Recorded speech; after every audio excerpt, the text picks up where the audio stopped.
Hey, so today is the last section for chapter 1, and we're going to be talking about transformations of graphs. So just real quick, let's review over what our parent graphs look like. So this is our line, just y equals x, absolute value x, x squared, square root x, x cubed, and cube root, okay? So the first thing we're going to talk about is your basic transformations.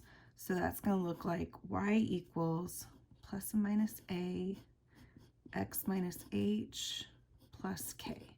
Now, the first thing I do want you to understand is that this can change to any of our parent functions, okay? If we just erase it and we don't have a power, then it's just our line. We can actually erase the parentheses and put in absolute value, okay? We can erase that, put in a cube root, okay? So that's how you know which parent graph you're going to be using, okay? It's the operation that's around your x minus h. So let's just go back to our base of x squared. Okay, so here, the first thing I want you to see is h and k is your vertex. Okay, so vertex here, here, here, here, and here. All right. Now, what this tells you though, when you're talking about transformations, the K tells you up and down movement. Okay, and it's exactly as you see it, because if it says plus 2, you're going to go up 2. If it says minus 3, you're going to go down 3. Okay, now the H tells us right and left movement. However, since our base function is minus h, we have to remind ourselves it's going to be opposite of what we see, okay? So if it's negative, you're actually going to go to the right. If it's positive, you're going to go to the left, okay? So opposite of what you see. Now, this applies to the vertex as well, because if you notice, it's just a positive h here. But when you plug that in to the formula that's already negative, okay, that'll change the number. So if you see x minus 3 squared plus 2, your vertex is actually 3, 2, because you're going to the right. Okay, because it's negative, so you're going to the right. So positive 3. Okay, same thing here. If it says plus 5 minus 1, your vertex is actually negative 5, negative 1. Okay? All right, next is our A. And this actually tells us vertical, stretch, or shrink. Okay, and it's stretch if the absolute value of A is greater than 1, and it's a shrink if the absolute value of A is between 0 and 1. Okay, so if you have a fraction out here that isn't an improper fraction, it's going to be a shrink. If it's greater than 1, it's going to be a stretch. Our last thing is this plus or minus. So if it's negative, you're going to flip over the x-axis. Okay? Now, this only deals with our vertical, but we also have a horizontal component, but I just wanted you to get this basic one down because this is going to be the one you're going to be using the most. Okay, so on this next part, when I uploaded the video, I realized I had made a big mistake. So I'm going to correct it and then re-upload this video. But throughout the video, you'll probably see like overwrites. So just ignore those. I just don't want anyone to be confused. So sorry about that. But that's what happens when you do something in a rush and you're tired. All right, so this next part is going to be talking about the horizontal components. So like a horizontal stretch and shrink, and also a horizontal flip over the y-axis. or horizontal reflection over the y-axis. So with the horizontal component, our equation will now look like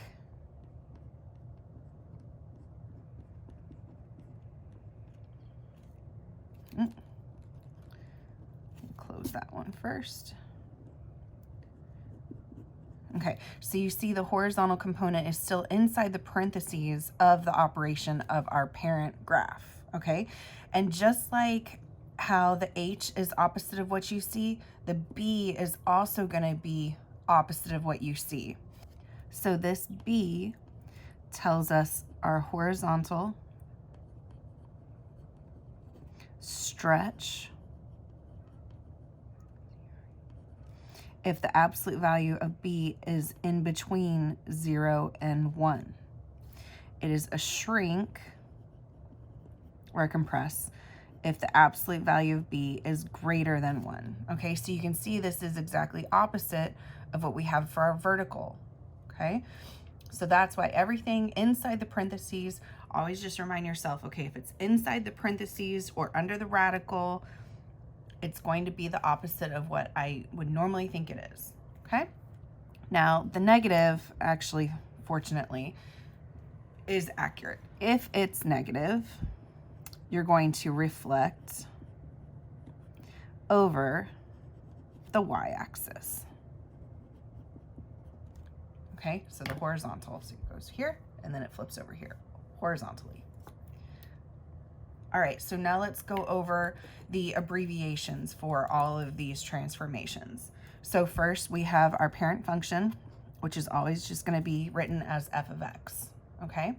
Now, if we have up or down movement, the abbreviation for that is f of x plus k. If we have right or left movement, the abbreviation is f of x minus h. If we have a vertical stretch or shrink, that's a times f of x. And if we have a vertical reflection or a flip over the y or the x-axis, it's going to be negative f of x. Okay, if we have a horizontal stretch or shrink, that's going to be f of b times x. And if we have a horizontal reflection, that's going to be f of negative x. Okay, so for these, the instructions are to explain the translations from the formula. Okay, so number 1, we have f of x equals x minus 3 cubed plus 2. Okay, so now using these, we're going to say exactly what happens here. So first we'll state the vertex is 3, 2, and it was moved,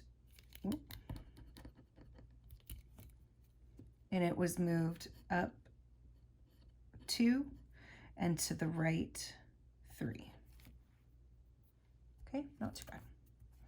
Number 2, f of x equals absolute value x plus 2 minus 5. Okay, vertex is negative 2, negative 5, and it went down 5 and to the left 2. Okay, number 3, say f of x equals negative square root x, minus 1 plus 3. Okay, vertex is positive 1, 3. It went up 3, right 1, and then it's going to flip or reflect, however your teacher wants you to say it, over.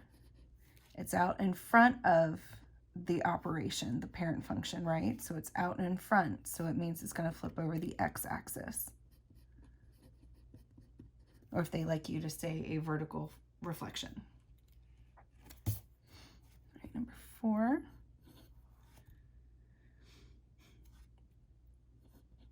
F of x equals 3 cube root x plus 2 minus 7.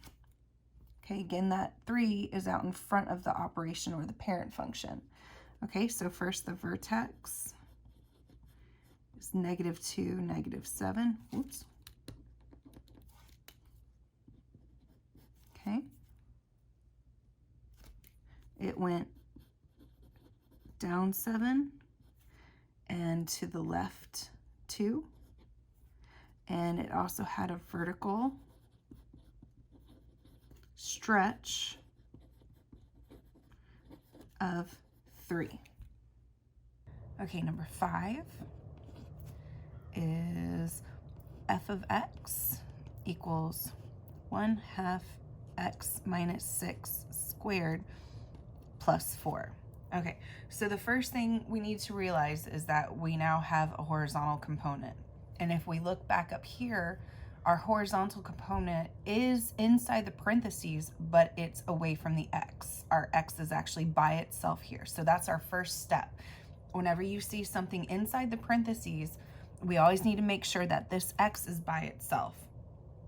So the first thing we're going to do is actually factor out this 1/2. So f of x equals 1/2 x. Whoop. 1/2 x.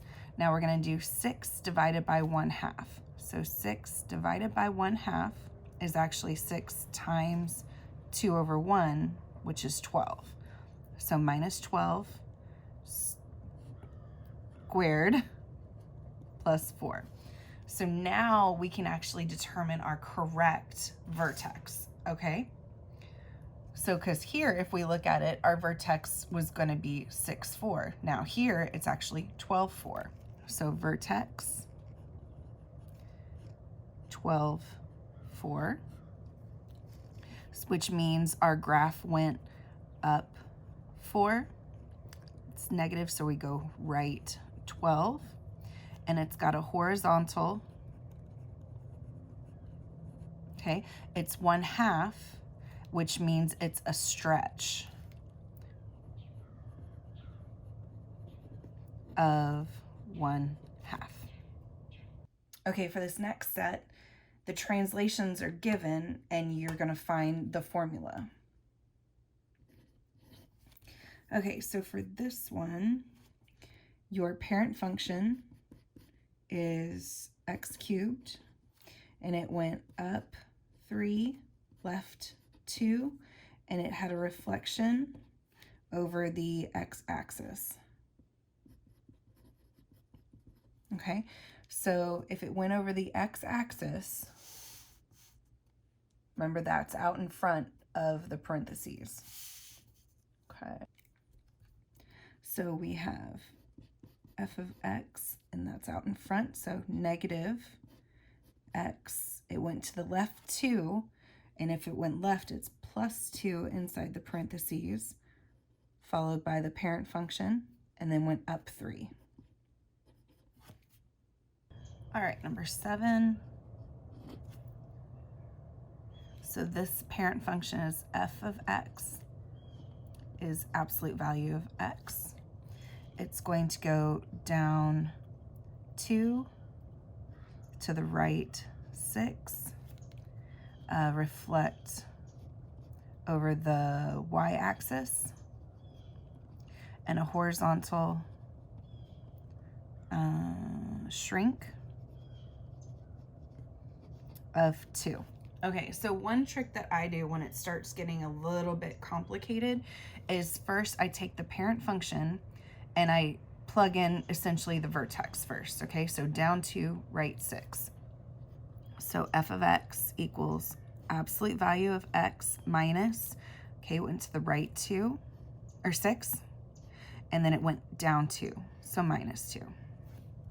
Okay, now is when I plug in these aspects. So the y-axis reflection is going to be a horizontal reflection, so we know the 2 in front of the x is going to be negative.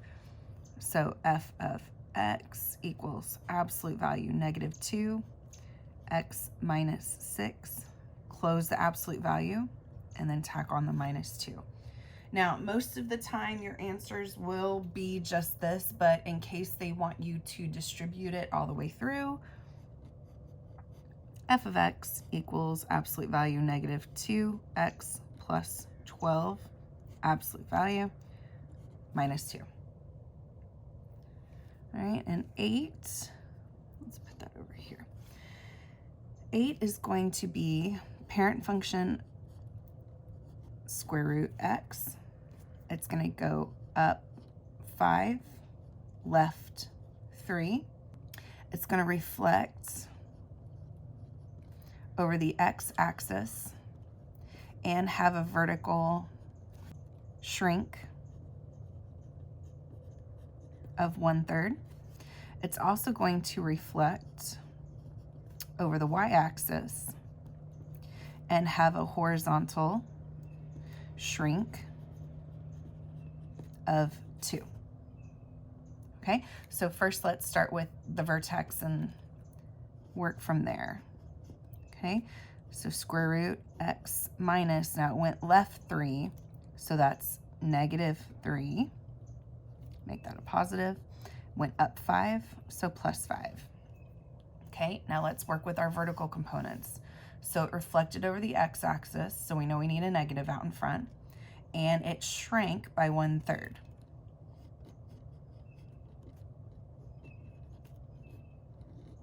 X plus 3 plus 5. Okay, and now our horizontal components, it reflected and it has a shrink of 2. So f of x, -1/3, -2 x plus 3. Okay, and if they want you to distribute that through,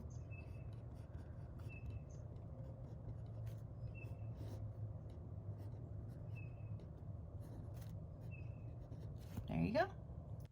Okay, now for these, the formula will be given and you're actually going to be required to graph it.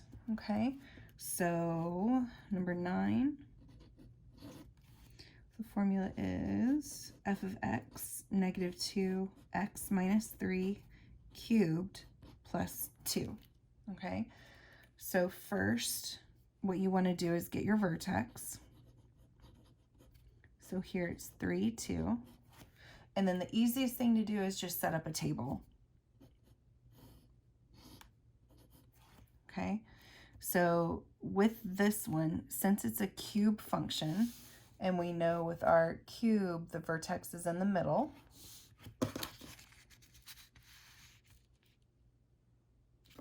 So we're gonna put that point right here in the middle. So we've got 3, 2. And then we'll add and subtract 1 on either side. So add 1 to the 4, subtract 1, 2, and now just plug in. So 4 goes here, 4 minus 3 is 1, 1 cubed, 1, 1 times -2, -2, -2 plus 2, 0. All right, now plug in 2 here, so we get -1. -1 cubed is -1. -1 times -2 is +2, plus 2, 4. And then you graph it.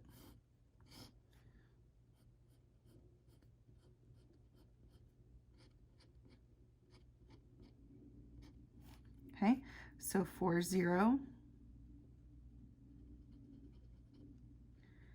1, 2, 3, 1, 2. 1, 2. And then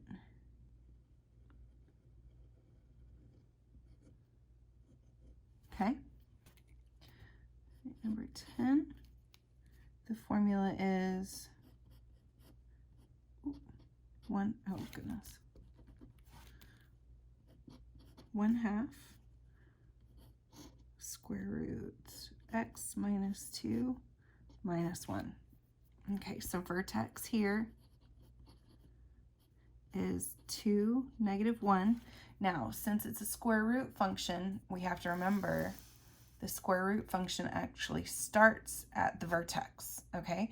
So for when we do the chart for this one, we're not gonna go +1, -1. The chart for this one just starts at the vertex. So 2, -1. Now with the square roots and the cube roots, what you want to do is when you plug in an x value, you want to be able to get a perfect square back, because that way it's going to be easy to square root and multiply out, okay? So when we plug in 2 here, we get 0. Our next perfect square is 1. So what number can we plug in here to get positive 1? That'll be 3. So 3 minus 2 is 1. Square root of 1 is 1 times a half.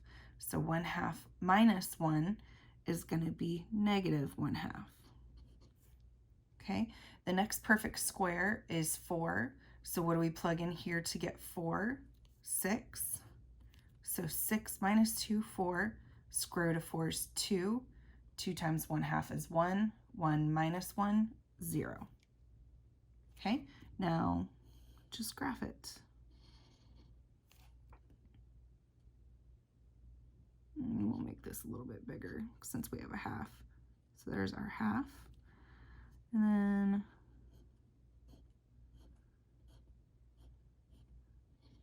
six. All right, so 1, 2, negative 1. 1, 2, 3, 1/2. And then 6, 0. So it starts at the vertex. There we go. Okay, and that's it. Okay, the last thing we're going to go over is you're going to be given a graph and you have to work backwards to find the formula. Now, for most of these, your teacher usually only uses the vertical stretch, shrink, and reflection. If they want you to do the horizontal, that'll usually be in the instructions. But today we're just going to use vertical.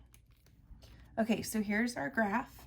And we can immediately tell that it's our parent function of x squared. Okay, so here are our steps. So first, we're going to set up the parent function.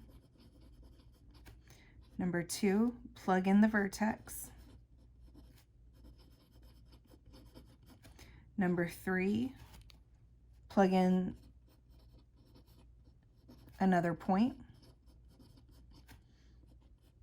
Solve for a. Okay, and number 5, rewrite. All right, so here's our parent function. Nope.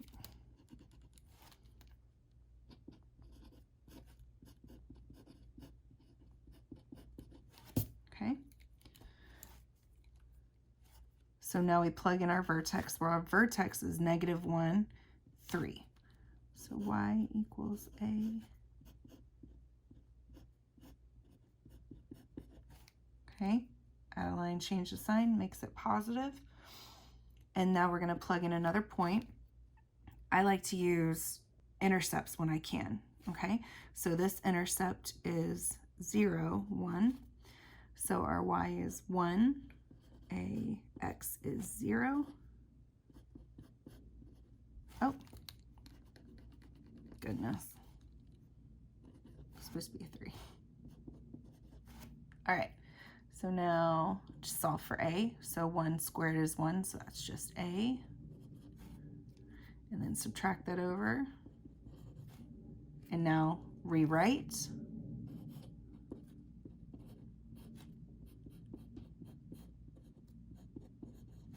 Okay, so we'll go back to this step after we plugged in the vertex, and then just plug in our a. That's it.